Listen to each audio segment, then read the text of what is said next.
under the arches of the Imperial Palace, it was as quiet as a graveyard.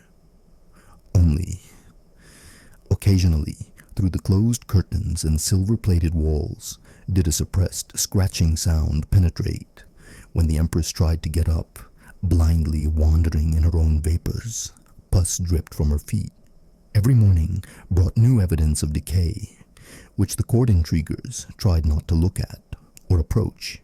Empress Margarita III was 43 years old. She ruled with restraint, obeying the advice of the elders and the will of the bishops. But in recent months, her decisions had become increasingly erratic. The reshuffles in the palace, the burning of letters, the dismissal of old physicians. All this could still be attributed to fear of impending collapse. But in May, rumors began to circulate. Her Imperial Majesty's chambers were sprinkled with vinegar and sulfur ointment. Guards stand at the doors, not for protection, but to prevent anyone from hearing the delirium and moans, reported physician Caspar von Goltz on June 8th. He was dismissed the next day. Margarita stopped appearing at services.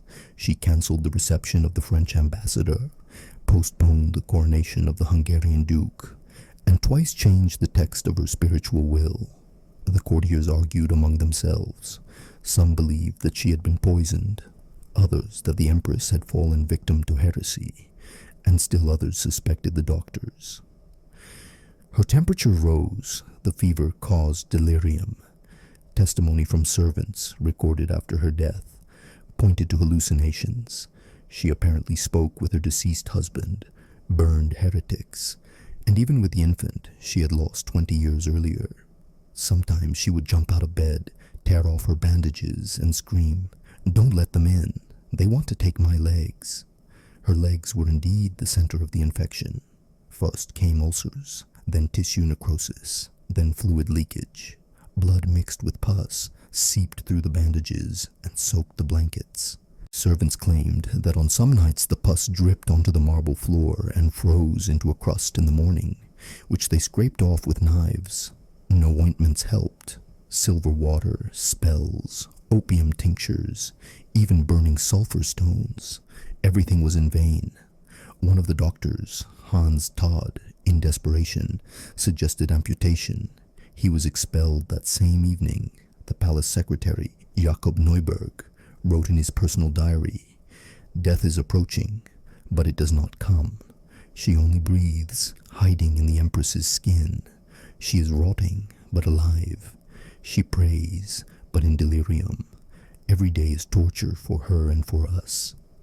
Only 3 people were allowed to see the Empress: her confessor, a doctor from Basel, and a court lady named Katharina von Altena. The rest learned the news by smell. The stench of sulfur, wet flesh, and blood wafted from the bedroom to the stairwells. Servants aired out the rooms for hours, but the walls were saturated.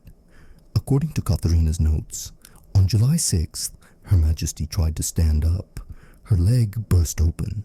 It was like a leather bag filled with water and pus. She fell and hit her face on the floor. The 3 of us lifted her back up, and I heard her bones crunching in her legs as if they were hollow. The doctor ordered that she not be moved. The servants began to refuse their duties. Some ran away. One of them, Tobias, later testified before the Archbishop. "When I touched the sheets, black water dripped from them. I thought it was sweat. But when I lifted the edge of the blanket, I saw Her Majesty's toenail fall off and a worm come out from under it." Whispers of a curse began to circulate at court.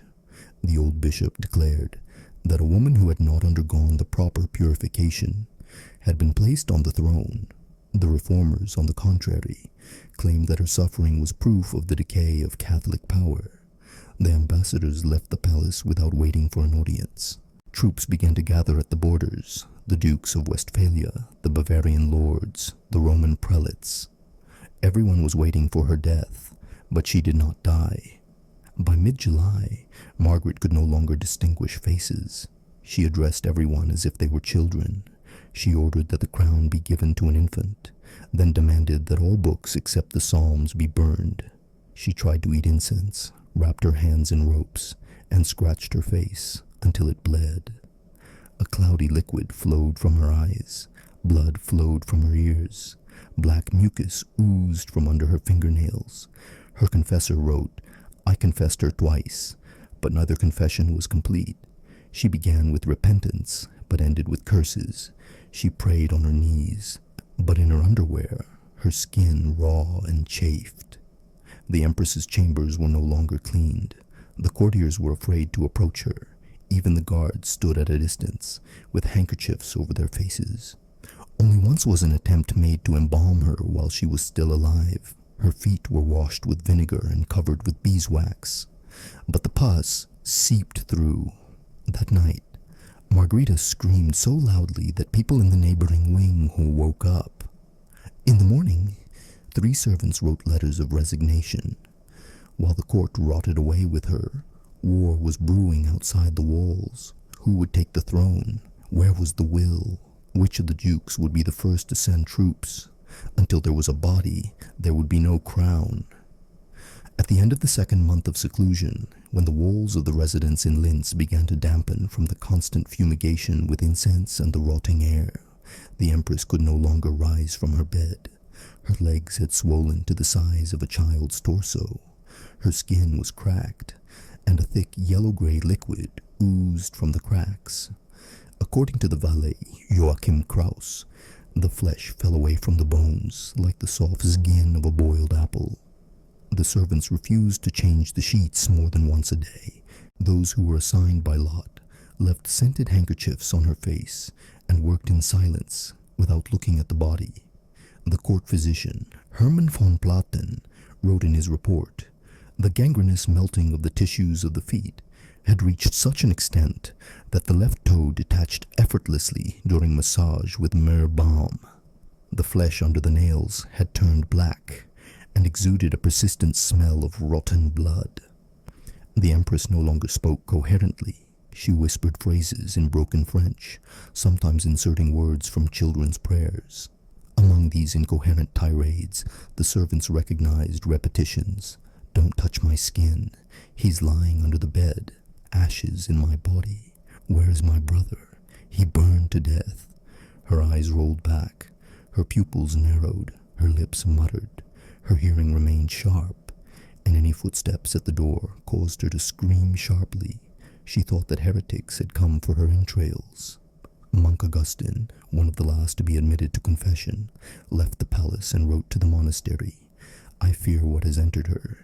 It is not the voice of a woman. Something else is speaking." Meanwhile, in the corridors between the chapel and the regent's office, a secret dispute over the inheritance was raging. The eldest son, Archduke Ludwig, had not yet been recognized by the electors as the legitimate successor, and it was for this reason that his advisors demanded that his mother be immediately removed from signing any decrees. The younger daughter, Countess Ida, on the contrary, sought access to the Empress in order to force her to acknowledge her blessing for my marriage to the Palatinate. Between them were dignitaries who tried to remain neutral, and the Bishop of Munich, who urged not to tempt fate with a dying woman, for the devil may take advantage of her weakened flesh. Meanwhile, strange events were taking place in the chambers.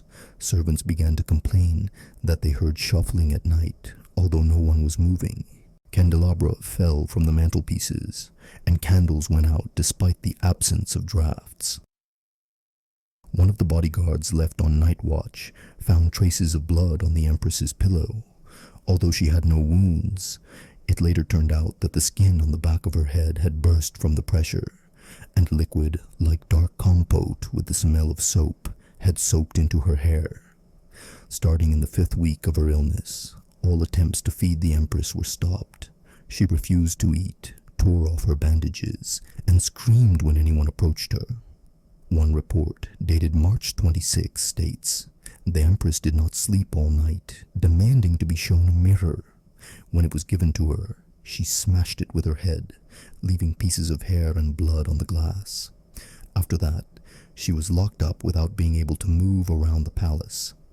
Since then, the bishop has been conducting liturgy at her bedside almost daily. Each service ends with one of the servants fainting. One day, when the choir's singing particularly intensified her attack, A purulent mass with black fibers began to ooze from under her fingernails. Later, one of the monks who was present at the time said, "She is not dying. She is falling apart like torn clothing." In mid-April, after one of the attacks, her body began to emit a constant wet crackling sound, like faint clicks. The court physician recorded in his journal, "The skin on her calves slips off at the slightest touch, like old paper." When the bandages were removed, the smell was so strong that it caused even those who were used to it to vomit. The Empress was smeared with juice from cedar cones and powdered dried mint. To ward off rot, charred embers and grated horseradish root were placed under the mattress, but this did not stop the process. By the 9th week, both legs were black and yellow masses covered with blisters. Some of the blisters oozed a liquid resembling egg white. The skin on her feet cracked so badly that you could stick your finger in the cracks. One of the servants who tried to change her bandages fainted, and another ran away and was later found in a chapel where he was burning his gloves, muttering, "I don't want to take this with me." At the same time, closed meetings began in the Electoral Council to discuss a plan to forcibly declare a regency. The Archbishop of Mainz, after a personal visit to the dying woman's chambers, wrote, "The Lord has forsaken her. I saw her fingers moving of their own accord. I cannot bless living flesh if there is no soul in it." While rumors spread around, only priests, guards, and 2 doctors remained within the walls. One of them, an old apothecary named Emmerich, secretly wrote in a notebook, "We have been ordered to continue the procedures, but it is impossible to treat her legs without losing feeling. The veins are like coal. Everything cracks and secretes something like a gruel with rotten lard. With each passing day, she lost weight. She smelled of sulfur, and when she opened her mouth, the smell of rotten eggs and rusty iron wafted out. All letters sent to the palace requesting an audience were returned with a note, 'Her Majesty is in prayerful seclusion.'" The ambassadors of Venice and Bohemia began to discuss among themselves whether she was cursed. By the beginning of May, no one except the priest and a silent servant entered the bedroom. The room resembled a tomb, closed windows, thick drapes, constant darkness, and the smell of decay. At 6 o'clock in the evening on May 7th, something happened that is referred to in the chronicles as the omen. A flock of black birds flew over the palace, one of which crashed into the glass of the chapel, leaving a stain on the mosaic that, according to witnesses, could not be washed off even with lye. But death itself had not yet come. By the night of May 8th, the Empress's condition had deteriorated so much that her breathing became irregular, with a characteristic gurgling sound in her chest. According to Franz Landgraf, a servant who spent more than 3 hours at the door, every exhalation sounded as if her soul was being sucked out through her throat. Her chest rose unevenly, her body shook, and a gray-green liquid flowed from her mouth. This was a sign of internal organ decomposition while she was still alive. The court physician von Platen later confirmed in his medical records, presumably, the autolytic phase of decomposition has begun. The liver is enlarged, the lungs are moist and trembling, the skin has darkened at the base of the neck, the body temperature is fluctuating up to 50 degrees. When the priest entered at dawn, he found the Empress in a state of so-called silent agony. Her eyes were open, her breathing was shallow, her lips were moving, but there was no sound. She tried to whisper a prayer, but only a quiet wheeze escaped her lips from time to time. On the sheets were traces of new discharge from the wounds on her legs, blood mixed with clear mucus. The skin on her ankles had completely peeled off, and her shins were wrapped in old scarlet tape, which the servants did not dare to remove. One of them noted in a memo, she asked that at least one thing from her wedding remain on her. She said that without it, the demon would enter her heart. The guards no longer allowed even the highest dignitaries into the palace. The Regency Council met in a separate part of the fortress, and only verbal reports were allowed to reach them. The last doctor admitted was expelled after attempting to administer an opium tincture. The servants saw how the Empress, as soon as a spoon was brought to her lips, suddenly jumped up and cried out, "I will not die until my name is sung." After that, her hands were tied with soft ropes so that she could not scratch her chest. Over the next 2 days, the body decomposed rapidly. The smell became so thick and pungent that the guards began to hang rags soaked in vinegar on the door handles. The flesh on her back cracked, and bed sores formed in the sacrum area, from which a dark liquid oozed. Black rot appeared under her fingernails. The servant who replaced the night guard reported hearing something sloshing under the sheets, as if there were an animal there. This rumor spread throughout the castle and caused 2 young servants to desert, fleeing over the garden fence. On May 10th, the body was covered with a thin gray film. The physician, who returned at the bishop's request, recorded, "The body is partially dead. The left arm is unresponsive. The right arm is still warm. The eyes are glassy, but the pupils constrict in the light. The voice is gone. The pulse is undetectable. It is either a miracle or execution, but the process is not complete." He recommended that a surgeon be called urgently to amputate the rotting limbs, but this was refused by all members of the council. Interference with the body of the Empress at the hour of her death is sacrilege. In the evening of the same day, a streak of liquid, a mixture of pus and bile, was noticed on the floor near the bed. This was accompanied by what the priest described as steam coming out of her mouth, despite the coolness. It later became clear that a process of self-heating had begun inside her body. Gas caused by putrefactive microflora was accumulating inside.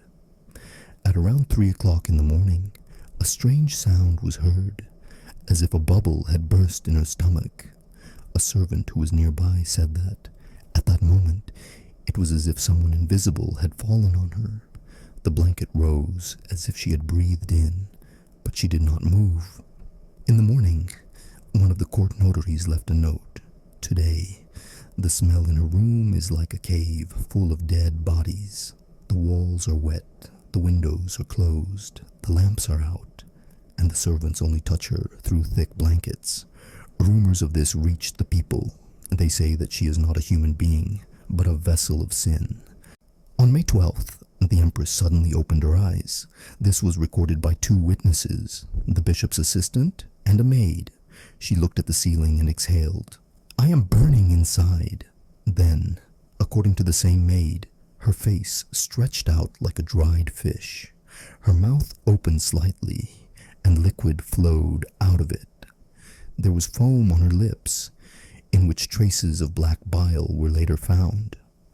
After that, her breathing stopped, but her body did not grow cold. While preparations for the funeral were underway in the chapel, unusual phenomena occurred inside the bedroom. The fabric on the curtains became stained, and the candles would not burn. Doctors were afraid to approach the corpse. Her body continued to make a sound, a soft, squelching sound, as if someone were walking through mud. It was not until the morning of May 13th that she was officially declared dead, but even then, no one dared to touch her skin. By order of the council, the body was left in bed for another day until a decision was made on how to transport it. The problem was that any attempt to move it could cause the tissue to rupture. One of the embalmers who arrived from Passau categorically stated, "If you touch her, her insides will spill out. She must either be frozen or left as she is." On the same day, in the courtyard, people began to quietly discuss the possibility of replacing the body. One of the clerks suggested, "We can take the body out under cover of night and replace it with an embalmed doll. Otherwise, nothing will remain of her but a stain." But the archbishop forbade any such action, threatening excommunication. It was decided to carry out a secret procedure to seal the body in a lead sarcophagus lined with resin and charcoal. When they tried to transfer the body, wrapped in silk, to a stretcher, 3 toes fell off. One remained lying on the sheet. No one dared to touch it. The veil covering her face was stuck to her cheeks. When they tried to remove it, a piece of skin came off. By the evening of May 13th, the lead sarcophagus was sealed. It was carried out through a service passage in complete silence. Only 2 envoys watched over the body, one of whom later wrote, "I was present at the removal. Everything around was like in a crypt. Even the birds did not sing." The Empire did not yet know that the body was no longer that of the Empress. It had become a symbol of the end of an order that had been held together by fear and ritual. But the announcement of her death had not yet been made. On the morning of May 15th, almost 3 days after her death, the first funeral bell rang over the palace quarter in Regensburg. But it was not by order of the council. It was at the behest of the abbot of St. Hubert's monastery. When the messenger reached him with the news, he allegedly said, "If the state is silent, the bell will tell the truth." By noon, the Empress's death was already known in Trier, Passau, and Innsbruck. Rumors spread faster than couriers. Meanwhile, a feverish struggle for influence began inside the palace. Since the body had not yet been buried, the succession was considered incomplete. The 2 sons, the younger, supported by the Elector of Bohemia, and the older, surrounded by Catholic clergy, began the actual division of spheres of influence. Armed guards were posted in the chambers where the sarcophagus was located, each of whom was ordered not to let anyone in, not even the bishop. An entry from a report by a secret clerk reads as follows: "The deceased lies in lead, but there's a struggle around her. One of the junior advisors was found strangled behind a curtain. They say he was passing papers to Thuringia. The eldest son is being blamed. The servants are silent. But they whisper at night. They say that spots are beginning to show through the metal on the body." On the 6th day after her death, the coffin was temporarily moved to a chapel. When they tried to open the sarcophagus for the funeral service, according to 3 monks, a dark gas escaped from the seam. 2 people lost consciousness. The ceremony was conducted without the body present. The funeral service was only symbolic, over the form, as stated in the Archbishop's report.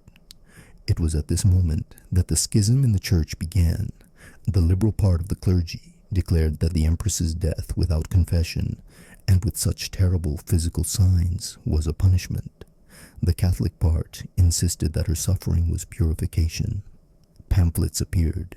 "The blood of her feet is a sign of our guilt. The flesh has rotted, for the kingdom was rotten." One of the popular leaflets found on the gates of the bishopric contained the lines, "They crowned a rotting body. She was dying, and they were dividing the crowns. Now let them eat the mold of her coffin." The political consequences were almost immediate. The Regency Council fell apart. 4 senior advisors fled. 1 died under mysterious circumstances. Mass arrests of servants began, especially those who served in the bedroom. Under torture, one of them stated, "I saw the body move on the 3rd day. It was as if something was trying to break out from inside." This report was classified, but later found in the archives of Würzburg. The funeral took place only on the 11th day. By this time, a heat wave was raging in the capital. The sarcophagus was doused with tar and covered with a metal shield bearing the coat of arms. According to eyewitnesses, during the procession, the horses snorted as they carried the coffin and twice nearly reared up. The streets were silent. No one threw flowers or sang prayers. Only the dull hiss of the scorching sun and the flapping of flags could be heard. After the funeral, chaos ensued. The younger son declared himself the guardian of his mother's will, while the older son was hastily crowned in the hall where the tar stains had not yet dried. 2 weeks later, a riot broke out in Linz. Trials began against the servants of Decay, as the former courtiers were called in leaflets. The empire split. In some provinces, people began to pray for the repose of the soul. In others, for deliverance from the curse of the rotten crown. Heretical sects arose, claiming that the Empress's body had not yet been buried, but was rotting somewhere in a monastery guarded by a secret order. The last entry made in the monastery of St. Henry, 2 years after her death, reads, "Every spring, on the day of her death, steam rises above the chapel. Drops of resin reappear on the slabs. The servants refuse to enter without their cassocks. One boy said he heard a voice saying, 'I have not yet left.' He was sent into exile.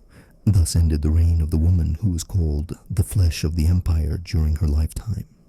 But her death showed that the flesh was already dead long before her last breath, and with her died the order, replaced by fear, paranoia, and an eternal struggle for what no longer existed."